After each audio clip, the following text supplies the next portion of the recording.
According to Sajid Javid, there is a compelling case for easing COVID restrictions for the sake of the country's health.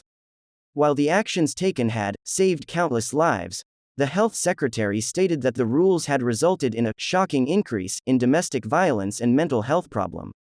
We must learn to live with COVID, he added, admitting that cases will significantly increase. On the 19th of July, all restrictions imposed are assumed to be lifted in England. The government is likely to outline the broad travel direction and individual responsibility it intends to take in the coming days. Mr. Javid's comments came after the British Medical Association, BMA, issued a public warning about the increase in infections in the UK. Mr. Javid wrote in the Mail on Sunday, "The economic arguments for opening up are well known, but the health arguments are equally compelling in my opinion.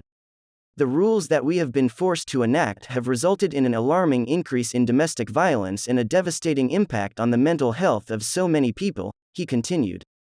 He stated that England was on track to achieve the fourth and final stage of lockdown lifting, but that the government needed to be candid with the public about the fact that we cannot eliminate COVID. Additionally, we must recognize that the number of cases will increase significantly. I understand that many people will be skeptical of any lifting of restrictions, and that is entirely understandable. However, no date we choose will ever be risk-free, which is why we must take a diverse and balanced view.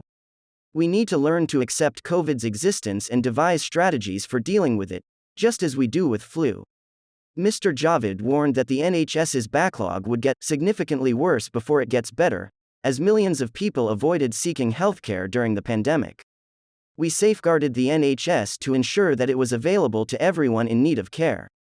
Our actions saved countless lives but also resulted in the accumulation of a massive, elective, backlog, checks, appointments, and treatments for all the less urgent, but frequently equally critical, health issues.